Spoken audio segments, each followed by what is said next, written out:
Hello everyone, welcome to the channel Tutor Box. और आज की इस क्लास में आप सभी का स्वागत है।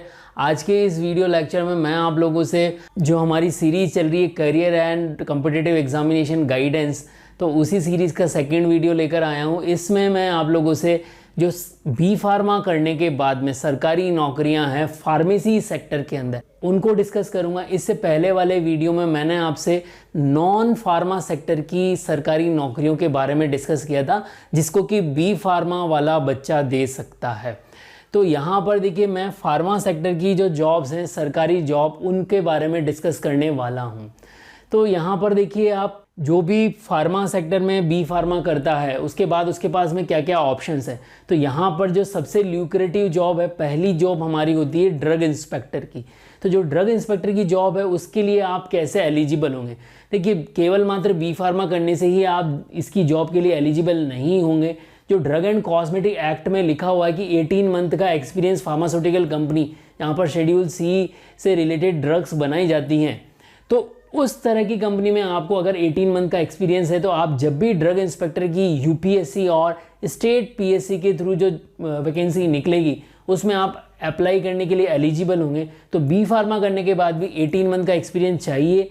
कभी कभी क्या होता है कि कुछ स्टेट गवर्नमेंट 18 मंथ के एक्सपीरियंस को मैंडेटरी नहीं करती। उस केस में आप बी फार्मा करने के बाद भी, अगर आप लोगों को 18 मंथ का एक्सपीरियंस नहीं है, फिर भी आप एलिजिबल हो जाते हैं, क्योंकि उस स्टेट गवर्नमेंट ने उस टाइम पर जो है उस वैकेंसी के लिए 18 मंथ का एक्सपीरियंस मैंडेटरी नहीं किया है।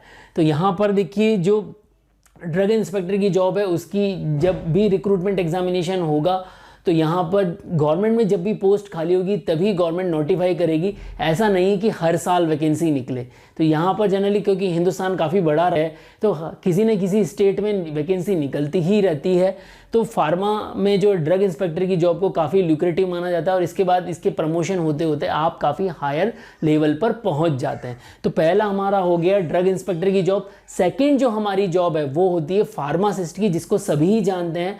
और फार्मासिस्ट की जॉब में आप जानते हैं कि आपको ड्रग डिस्ट्रीब्यूट करना होता है मेडिकल शॉप पर बैठ के। अब यहाँ पर फार्मासिस्ट भी बहुत तरह की है जॉब।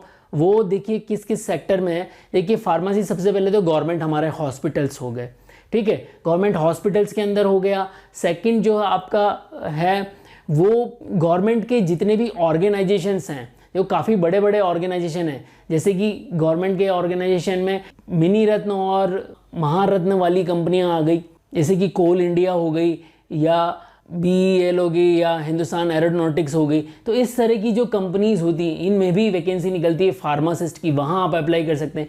एक ESIC हॉस्पिटल्स होते हैं गवर्नमेंट के, उनमें भी आप अप्लाई कर सकते हैं। साथ ही साथ रेलवे एक बहुत बड़ा फील्ड है फार्मासिस्ट के लिए। तो रेलवे फार्मासिस्ट, जो RRB रेलवे रिक्रूटमेंट बोर्ड के थ्रू फार्मासिस्ट की वैकेंसी निकलती है, उसमें भी आप लोग अप्लाई कर सकते हैं फार्मासिस्ट की पोस्ट के लिए।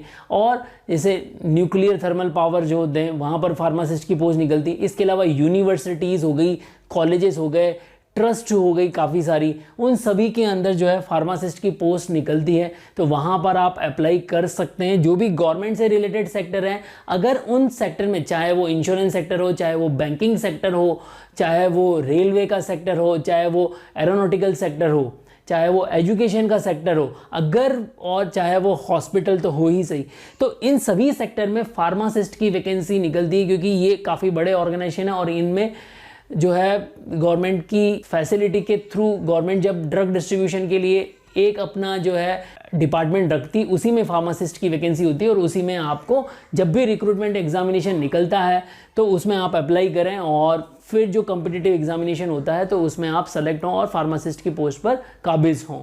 तो इस तरह से फार्मासिस्ट की पोस्ट पर आप अप्लाई कर सकते हैं। यहाँ पर साथ ही साथ सैलरी भी मैं मेंशन करता जा रहा हूँ, आप स्क्रीन पर देख ही सकते हैं, सैलरी भी मैंने मेंशन की हुई है। ड्रग इंस्पेक्टर और फार्मासिस्ट के बाद जो काफ़ी अच्छी सैलरी वाली जॉब है, वो है टीचिंग की जॉब। फार्मा में जो है वो टीचिंग की जॉब, टीचिंग की जॉब में आपको काफ़ी अच्छी सैलरी मिलती है। तो जितने भी यूनिवर्सिटीज़ हैं इंडिया के अंदर जहाँ पर फार्मेसी कॉलेज रन होते हैं, और गवर्नमेंट के डिप्लोमा कॉलेजेस हैं और डिग्री कॉलेजेस हैं गवर्नमेंट के, जिनको कि स्टेट गवर्नमेंट या सेंट्रल गवर्नमेंट रन करती है, तो उनमें जब भी वैकेंसी निकलती है, अब यहाँ पर जो वैकेंसी निकलती है, अगर यूनिवर्सिटी में निकलती है तो इंडिविजुअल यूनिवर्सिटीज़, क्योंकि ऑटोनॉमस होती है, तो यूनिवर्सिटीज़ अपनी वैकेंसी निकालेगी।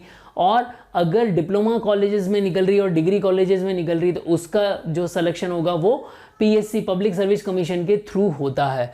तो टीचिंग की जॉब में आप अप्लाई कर सकते हैं और टीचिंग की जॉब काफ़ी ल्यूक्रेटिव जॉब होती है, उसमें ड्रग इंस्पेक्टर फार्मासिस्ट से भी ज़्यादा आपको सैलरी मिलती है। तो यहाँ पर टीचिंग के अंदर आप जो lecturer, assistant professor, associate professor और प्रोफेसर की पोस्ट पर जा सकते हैं, जिस पर कि काफ़ी अच्छी सैलरी होती है।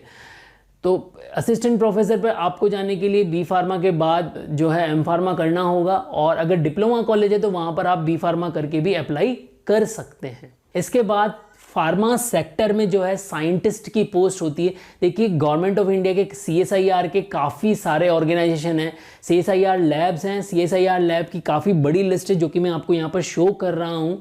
इन सभी लैब में साइंटिस्ट की वैकेंसी निकलती है। अब साइंटिस्ट के भी काफ़ी सारी पोजीशन होती है, साइंटिस्ट A से लेकर साइंटिस्ट E तक। तो इसमें काफ़ी सारी वैकेंसीज होती हैं, रेगुलरली निकलती रहती है। जैसे सेंट्रल ड्रग रिसर्च इंस्टीट्यूट हो गया, CDRI हो गया, CCMB हो गया, IVRI हो गया, और गवर्नमेंट ऑफ इंडिया की काफ़ी सारी लेबोरेटरी हैं। तो इन सभी में साइंटिस्ट की जो पोस्ट निकलती है उसमें अगर minimum eligibility criteria B pharma, M pharma दिया हुआ है और PhD दिया हुआ है, तो अगर आप लोगों ने ये सभी डिग्रीज ले रखी हैं तो आप इस साइंटिस्ट की जॉब के लिए एलिजिबल हो जाएंगे और यहाँ पर सैलरी आपको काफ़ी अच्छी मिलेगी।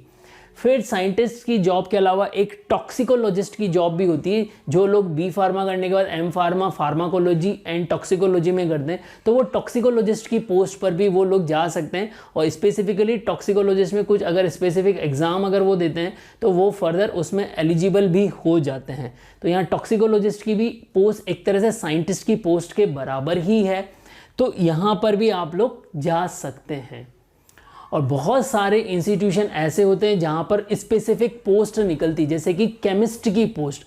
तो अब गवर्नमेंट जितनी भी लेबोरेटरीज है, जैसे कि CDL हो गया, सेंट्रल ड्रग लेबोरेटरी हो गया, तो इसी तरह से हिंदुस्तान में 7 to 8 लेबोरेटरीज़ हैं, और इसके अलावा हॉस्पिटल्स हो गए और दूसरी अदर ऑर्गेनाइजेशन हो गए। इन सभी के अंदर क्या होता है, एक लेबोरेटरी होती है। जैसे हॉस्पिटल है, हॉस्पिटल में भी लेबोरेटरी होती है, तो इसमें फार्मास्यूटिकल केमिस्ट या केमिस्ट की पोजीशन होती है। जैसे जितने भी मेडिकल कॉलेजेस हैं उसमें फार्मास्यूटिकल केमिस्ट की पोजीशन वैकेंट होती है।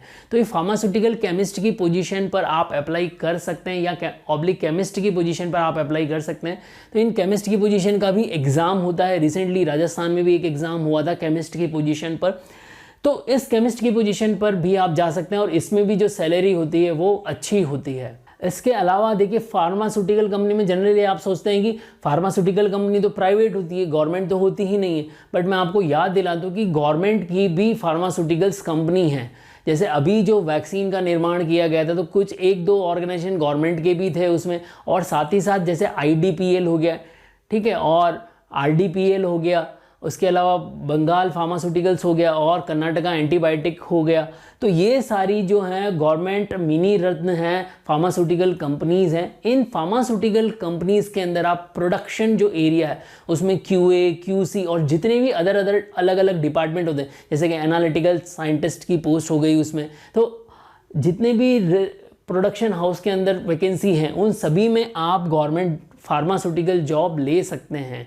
और इनमें भी जो सैलरी होती है वो शुरुआत अच्छी सैलरी से ही होती है, और फिर प्रमोशन होने के बाद सैलरी काफ़ी अच्छी हो जाती है। तो जितने भी फार्मास्यूटिकल कंपनी हैं गवर्नमेंट की, उनके नाम मैं आपको स्क्रीन पर शो कर रहा हूँ, वो आप देख लीजिए। इनकी वेबसाइट पर जाकर आप रेगुलरली चेक करा करें, इनमें काफ़ी सारी जॉब निकलती रहती हैं, और उसमें अगर आप अप्लाई करेंगे तो फाइनली गवर्नमेंट जॉब में सेलेक्ट हो जाएंगे। क्योंकि कुछ लोग जो हैं फार्मासिस्ट और अगर ड्रग इंस्पेक्टर, क्योंकि कुछ लोगों को लगता है कि रेगुलर नहीं निकल रही है और रिजल्ट आने में देर हो रहा है, तो इनमें फार्मास्यूटिकल कंपनी में जो वैकेंसी निकलती है उनमें भी आप अपना भाग्य आजमा सकते हैं। अब साथ ही साथ जो फार्मास्यूटिकल कंपनीज़ है गवर्नमेंट की, उनमें मेडिकल रिप्रेजेंटेटिव की भी जॉब होती है। जनरली लोग सोचते हैं मेडिकल रिप्रेजेंटेटिव की गवर्नमेंट जॉब तो होती ही नहीं है, बट मैं आप लोगों को बता दूं जितनी भी गवर्नमेंट फार्मास्यूटिकल कंपनी है, जैसे कर्नाटका एंटीबायोटिक हो गया, बंगाल फार्मास्यूटिकल्स हो गया, तो आप इनकी वेबसाइट पर जाएंगे तो यहाँ पर आप देखेंगे कि यहाँ पर मेडिकल रिप्रेजेंटेटिव की जॉब भी निकली हुई होती है। तो अगर आप यहाँ की मेडिकल रिप्रेजेंटेटिव की जॉब लेते हैं तो आप एक सरकारी मेडिकल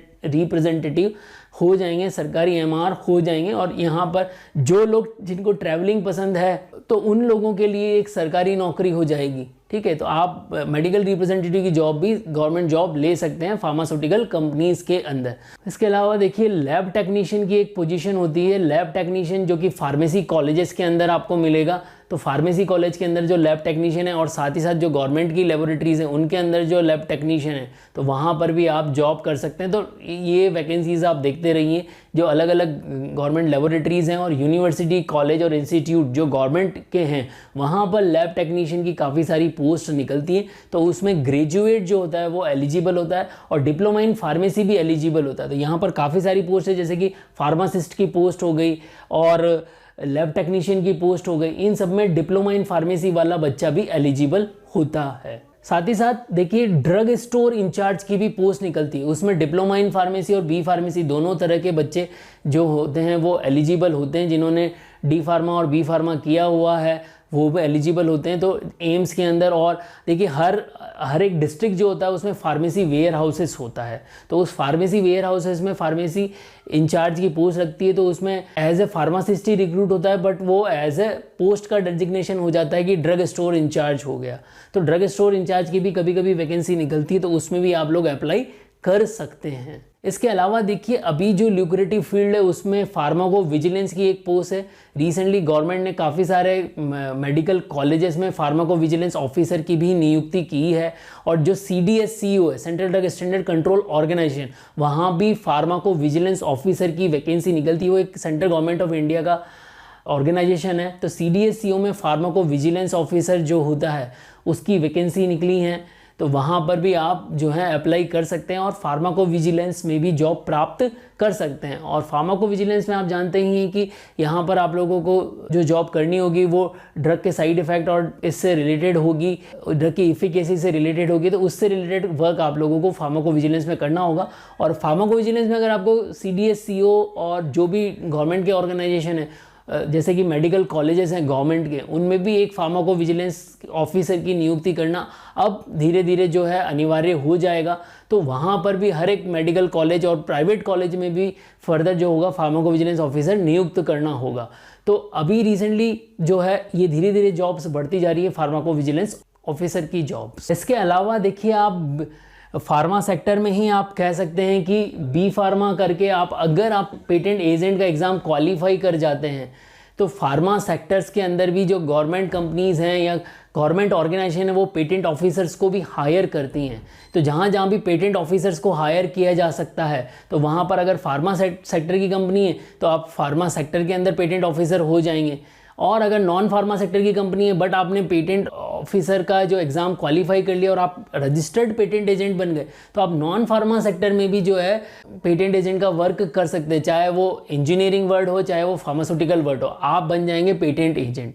तो इस तरह से यहाँ पर आप बी फार्मा करने के बाद अगर आप पेटेंट एजेंट का एग्ज़ाम क्वालिफाई कर लेंगे तो ये जॉब भी आप ले सकते हैं और इसमें आप अपना खुद का जो है ऑफिस रन कर सकते हैं। अगर आप लोगों को कुछ अच्छा एक्सपीरियंस हो जाए, कुछ साल का एक्सपीरियंस हो जाए, तो आप ये वर्क भी कर सकते हैं। यहाँ पर जो भी फील्ड्स हैं उनके बारे में मैंने आप लोगों को इस लेक्चर में बताया। अगर आप लोगों को अपनी जॉब से रिलेटेड कोई भी क्वेरी हो तो उस क्वेरी को आप कमेंट बॉक्स में लिख सकते हैं। मैं अपनी कोशिश करूँगा कि इस क्वेरी का रिप्लाई करूँ। और अगर आप लोगों को लगता है कि ये जो जानकारी मैंने दी है वो यूज़फुल है तो इस जानकारी को ज़्यादा से ज़्यादा बच्चों तक शेयर करें। जय भारत, जय हिंद।